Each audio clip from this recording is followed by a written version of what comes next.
Hola, ¿cómo están? Les damos la bienvenida a esta nueva edición de Medianoche. 5 personas fallecieron en un violento accidente de tránsito en la ruta que une a Chillán con Yungay, esto en la región de Ñuble. Oscar Jara tiene los detalles. Oscar, te escuchamos. ¿Cómo están? Muy buenas noches. Sí, un trágico accidente que se registró pasadas las 6 de la tarde en la ruta N59 que conecta Chillán con la comuna de Yungay en la región de Ñuble. ¿Qué habría ocurrido ahí? Un bus de pasajeros viajaba en dirección desde Chillán a Yungay y habría golpeado al acoplado de un camión y se habría desestabilizado, y eso provocó que impactara de frente con un furgón que viajaba desde Yungay a Chillán, es decir, en sentido contrario. Allí viajaban las 5 personas fallecidas, 3 hombres, 2 mujeres. 4 de ellos quedaron atrapados al interior del furgón y el 5º salió eyectado del vehículo. Los equipos de emergencia trabajaron en el lugar precisamente para rescatar los cuerpos de estas personas. Cuando llegaron, en todo caso, al lugar ya habían fallecido. Otras 14 personas, principalmente pasajeros del bus mayor, fueron trasladados de inmediato al Hospital Herminda Martín de Chillán, todos en todo caso con lesiones de menor consideración. Les invito a escuchar algunas impresiones que recogimos en el lugar minutos después del accidente. Hay aproximadamente entre 10 a 15 personas lesionadas que fueron atendidas en primera instancia por bomberos y SAMU, y además algunas personas de estas estaban también atrapadas de alguna de sus extremidades. Tuvimos que hacer un trabajo bastante rápido, arduo, para poder liberarlas y que sean trasladadas oportunamente a la unidad de emergencia. Se pudo establecer de que uno de estos vehículos mayores, en este caso uno traspasa el eje de calzada, lamentablemente provocándose esta interacción entre ambos vehículos, y por una proyección se ve involucrado también este vehículo menor. Hablamos de la ruta N59, una ruta complicada que de hecho es conocida en ese tramo como la ruta de la muerte, donde general o habitualmente más bien se producen accidentes. Muy cerca de ahí hay una curva pronunciada, la Cuesta de Quilmo se llama, donde también hay regularmente accidentes. En este caso, el conductor del camión al cual chocó el bus quedó detenido porque el hombre no tenía la licencia de conducir apropiada y requerida para manejar este tipo de vehículos, por lo que será formalizado o pasará a control de detención directamente este miércoles en la comuna de Chillán. Muchas gracias, Oscar, por el informe. Buenas noches. Chile sumó más de 184.000 contagios por COVID-19, pero hoy miércoles esta cifra va a superar los 215.000. Todo esto luego que el gobierno confirmara que más de 31.000 casos confirmados que no habían sido contabilizados en los registros. Este lunes 15 de junio, el MinSal informó 5.143 nuevos casos por COVID-19, cifra similar a la de este martes. Hacia la fecha, y a más de 3 meses del inicio de la emergencia, nuestro país totalizó 184.449 nuevos contagios, cifra que aumentará drásticamente tras el ajuste que informó el Ministerio de Salud. Hemos detectado que existe un número importante de personas que ya no han sido notificadas o bien su estado no ha sido actualizado. El número al cual ascienden este grupo de pacientes son 31.412. Porque a más de 100 días del primer caso de COVID-19 en nuestro país no se habían contabilizado a estas personas. Según el MinSal, es el personal de salud quien debe actualizar la cantidad de casos positivos atendidos en los centros de salud, datos que deben incluirse en la plataforma digital llamada EpiVigila. La plataforma debe ser actualizada una vez que se emite el informe de laboratorio del examen correspondiente. Producto de la pandemia y al estrés que ha sido sometido el sistema asistencial en forma completa durante estos meses, estas acciones han tenido algunas demoras que pueden haber sido importantes. Demoras en la actualización de los casos positivos, que es preocupante según algunos expertos. Muchos aseguran que de haber tenido esa información a tiempo se podrían haber tomado mejores decisiones sanitarias. En mi opinión, lo que se debilitó fundamentalmente, más que la efectividad de las cuarentenas, fue la pérdida de capacidad de testear masivamente, trazar todos los contactos estrechos y finalmente confinar a las personas para poder aislar la circulación del virus. Si se suman los casos oficiales confirmados a los que no habían sido contabilizados, Chile alcanzó por ahora la preocupante cifra de 215.861 personas con COVID-19, convirtiéndose en el 9º país que ha superado los 200.000 casos y en el puesto número 20 de fallecidos con 3.383 personas. Ajustes y cambios en las cifras entregadas por el MinSal, que según la Escuela de Salud Pública de la Universidad de Chile, hacen imposible la modelación del virus. Por lo tanto, no seguirán utilizando los datos oficiales para realizar proyecciones de la pandemia. En la medida en que seguimos haciendo proyecciones con datos que son imprecisos, yo creo que se genera una falsa sensación de seguridad o de certeza con respecto a cómo estamos. Justamente el cambio que hemos anunciado hoy día en el ajuste en el número de casos también va en esa línea de aumentar más bien la transparencia en la información con respecto al número de casos. Sobre la diferencia en cifras de decesos y contagios se refirió el ministro París en su primera intervención en el Congreso. Y yo les aseguro que aquí no ha habido ningún ocultamiento de cifras. Y confío plenamente en el DEIS, porque fue una de las preguntas que me hicieron. Preocupante cifra más en la región metropolitana, en donde el aumento de casos no se detiene a un mes de decretada la cuarentena total.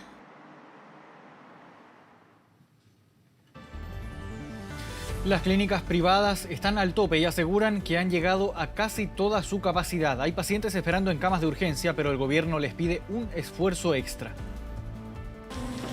La clínica Indisa se ha reconvertido casi por completo. Habitaciones, UCI, urgencia, de todo han echado mano para ampliar la capacidad. Estamos en un momento muy crítico. Yo creo que ya todos los días, desde hace ya varias semanas, están quedando pacientes en urgencia a la espera de una cama. Eso nos ocurre todos los días. Están al límite, llenos. Incluso la UCI pediátrica dejó de serlo y hoy recibe a pacientes adultos con todas las complejidades que ello significa. Pero no es el único problema. También están quedando escasos de profesionales. Ellos pasaron de 32 camas críticas a 106 y dicen que ya no hay más espacio para seguir ampliándose.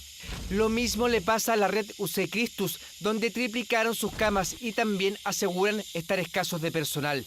La clínica Las Condes duplicó sus cupos y declaran tampoco tener espacio para instalar más camas críticas. Tenemos más pacientes en la unidad de paciente crítico, en máquinas de anestesia y progresivamente acumulándose en los servicios de urgencia. Las clínicas privadas cumplieron el mandato de aumentar en un 100% la capacidad, pero advierten que están al tope. Estamos exigidos al límite, principalmente por los recursos humanos y médicos que se necesitan. En la clínica alemana pasaron de 12 camas UCI a 74.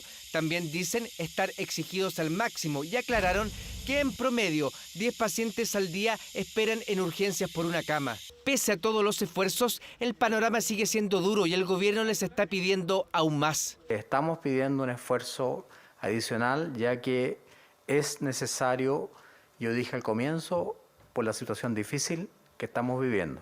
Y esperan que en un esfuerzo conjunto la red pueda ampliar una decena de camas, sumando hospitales universitarios. Se va a producir un aumento de camas entre 50 y 100 camas. Sé de algunas clínicas como esta que van a poder y pueden seguir creciendo en cosas marginales, 2, 3, 4 camas. Pero un cupo de crecimiento es un chileno que se atiende. Las clínicas alcanzan su tope de camas críticas. Pocas podrán aumentar y el sistema privado está al límite de equipos y también de personal. Especialistas recomendaron que el Gran Santiago entre en una hibernación, pero ¿es posible dormir a toda una ciudad? ¿Cuáles serían las medidas para extremar la cuarentena total?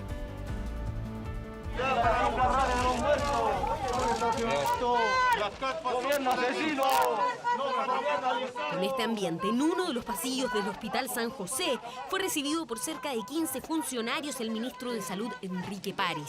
Tensión por un reclamo de ellos muy distinto a la pauta a la que asistía el jefe de la cartera de salud, que era entregar equipos móviles para mantener a los pacientes contagiados contactados con sus familiares.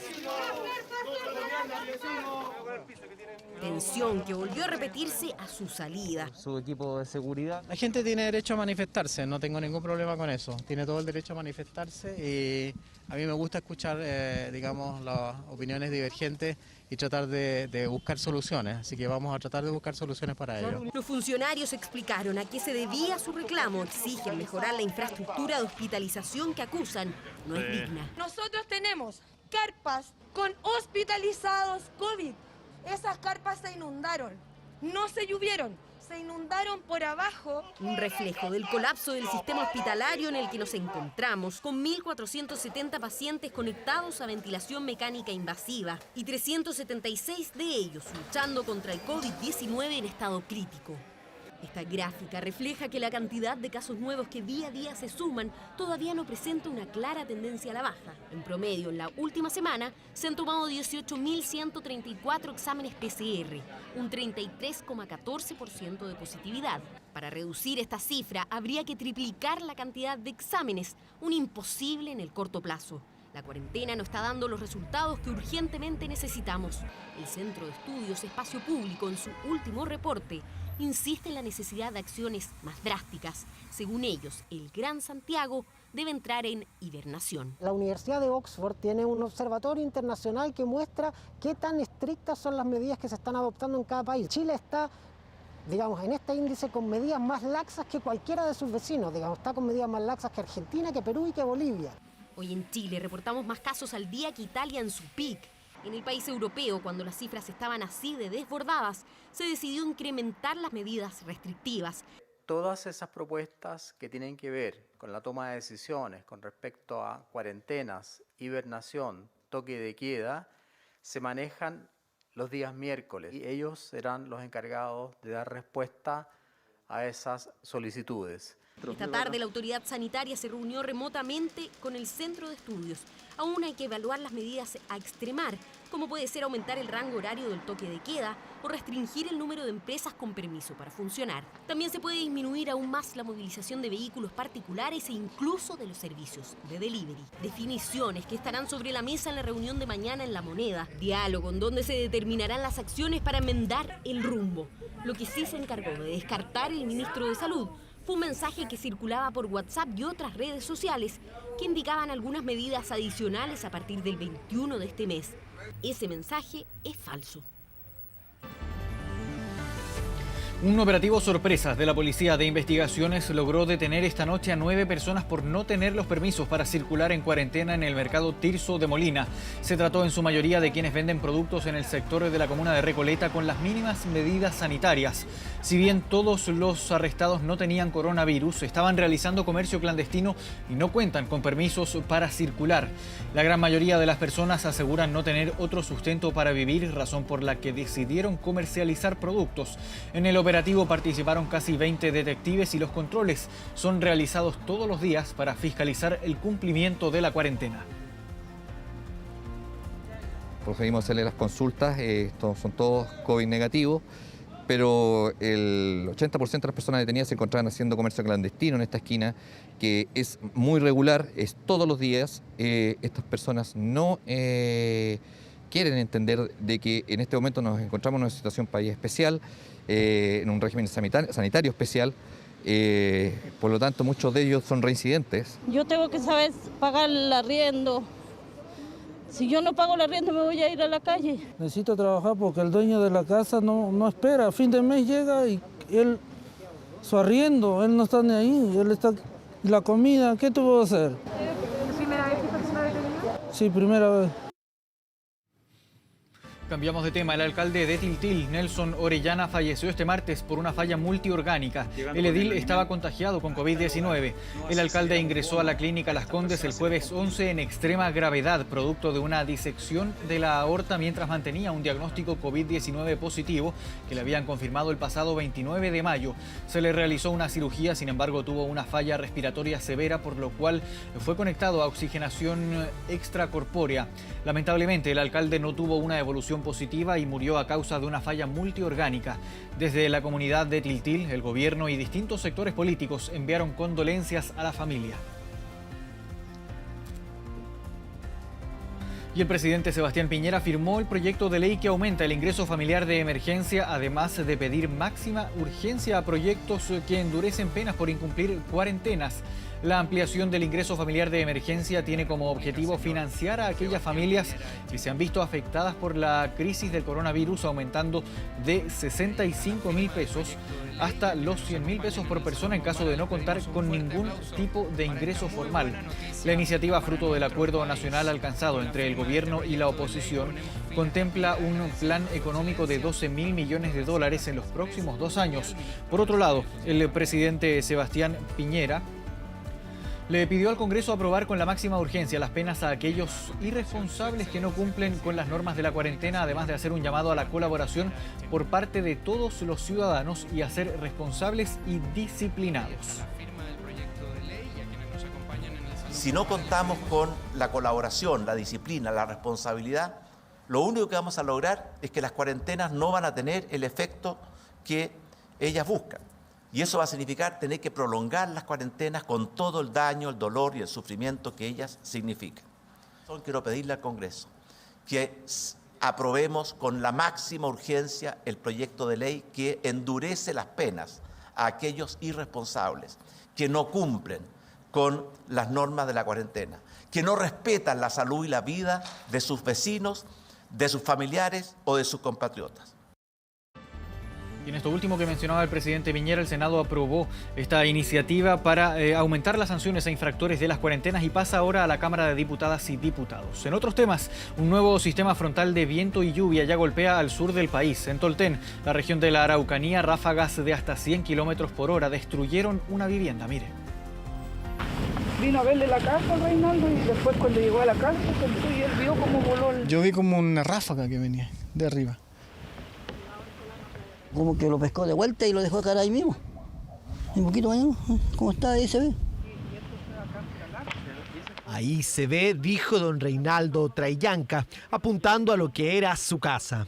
La tarde de este lunes, cuando el reloj daba cerca de las 18 horas, ocurrió lo que nadie en el sector Puralaco de Tolten imaginó jamás. Hablan de tromba marina por la cercanía con el mar o derechamente de un tornado. Tomó los 4 extremos de la casa, los levantó hacia una altura más o menos de los cables de luz que pasan ahí, más o menos, unos varios metritos, y después que pasó, por supuesto cayó y desarmó la casa entera. ¿La casa se movió toda la? Sí, toda. Sí, fue terrible y sonó. Y mi esposo decía, mira cómo vuela para arriba. Entonces yo no lo alcancé a ver porque él estaba en la ventana. Sentí solamente cuando se golpeó y de ahí vinimos al tiro. De la casa quedaba bastante poco cuando llegaron a ver lo que la inusual masa de aire había causado. Era como un sonido de una centrífuga cuando saca el agua de la ropa, así un sonido fuerte.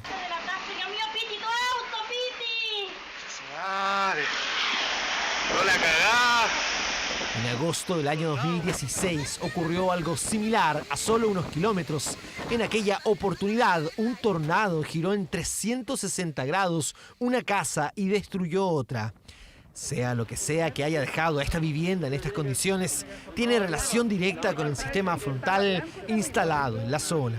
Se registró vientos que, según la Dirección Meteorológica, llegaron hasta los 100 kilómetros por hora aproximadamente y estos generaron la destrucción de una vivienda en el sector rural. Vientos parecidos que también botaron árboles y estructuras en Temuco. Y el árbol se le cayó encima parte del cerco. Gracias a Dios el árbol no era tan largo, se puede decir, pero cayó parte del cerco de él y parte del cerco del vecino. Mi papá tiene 86 años, es una persona adulto mayor, vive solo. Gracias a Dios no le pasó nada. El poste cayó sobre el tendido de su vivienda y quedó sin energía. Bueno, él es una persona de tercera edad, usted lo entenderá. El susto fue grande, fue tremendo. El sistema frontal seguirá presente en el sur del país y en la Araucanía, principalmente con lluvias y vientos que podrían alcanzar ráfagas de hasta 60 kilómetros por hora. Eso cuando todavía ni inicia el invierno. Viajaban con más de 800 kilos de droga hacia la región del Biobío. Para ello simularon contratos de trabajo y obtuvieron salvoconductos, pero los 11 miembros de esta banda criminal fueron detenidos, entre ellos Emilio Berkov.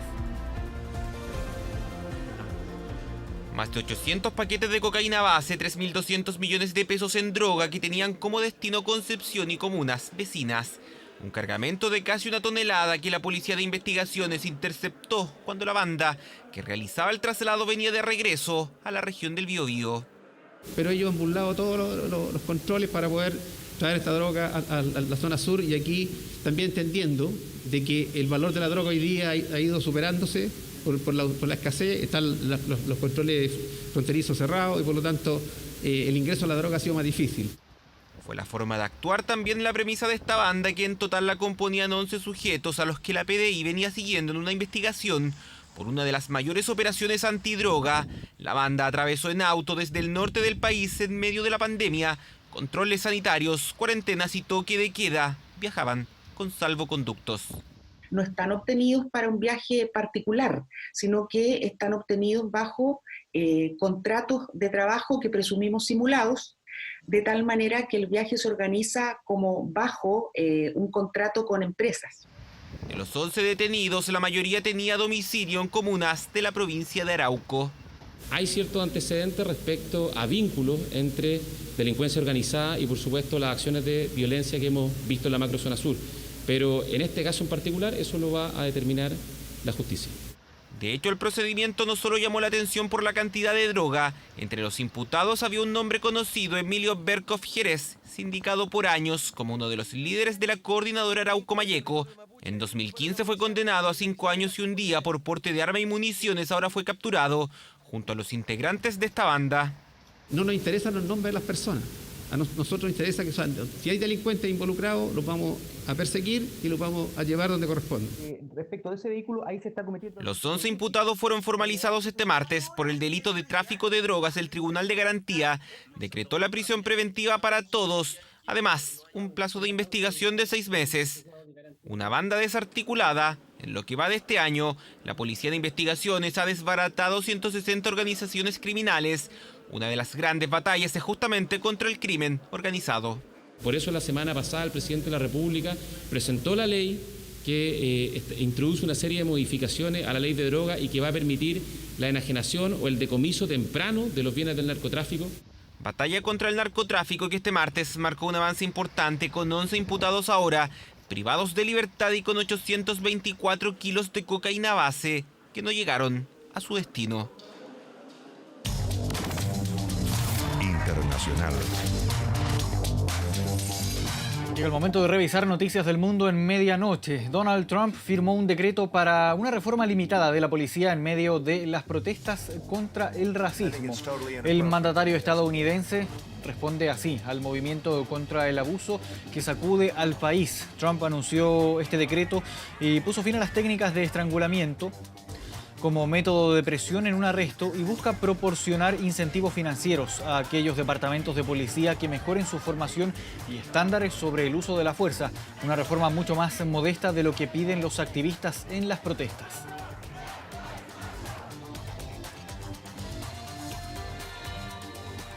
Brasil registró su mayor alza de casos diarios, con más de 37.000 personas contagiadas solo en las últimas 24 horas. Esta cifra asciende ya a 37.278 nuevos casos, según el grupo de medios de comunicación del país creado para proveer las cifras independientes sobre la pandemia.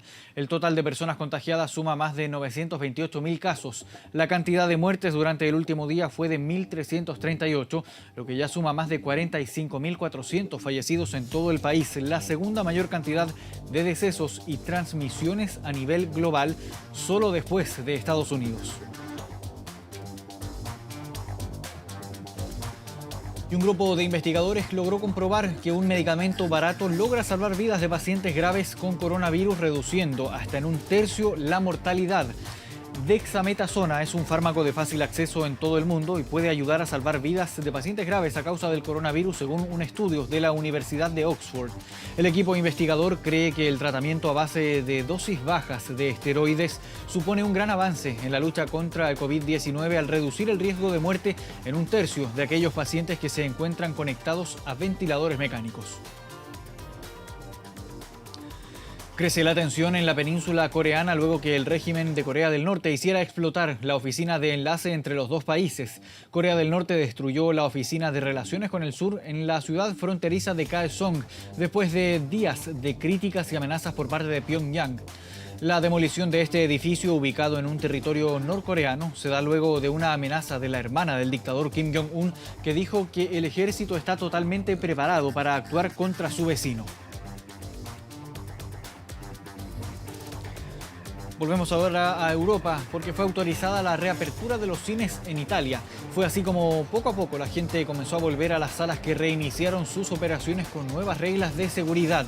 En el acceso es obligatorio el control de temperatura y en boleterías y consumo el suelo está marcado para mantener la distancia física. También para cumplir con la separación necesaria dentro de las salas, los espectadores deben sentarse butaca por medio. La reapertura de los cines forma parte de las medidas de relajamiento que ha comenzado a aplicarse en Italia para acelerar la economía y el retorno a una nueva normalidad, como allá lo llaman.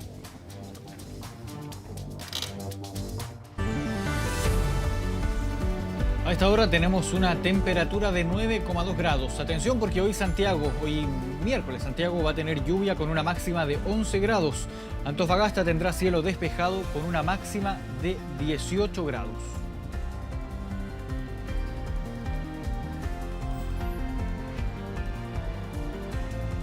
Una de la madrugada con 23 minutos. Muchas gracias por haberse informado junto a nosotros y seguimos como siempre con noticias en Canal 24 Horas. Muy buenas noches.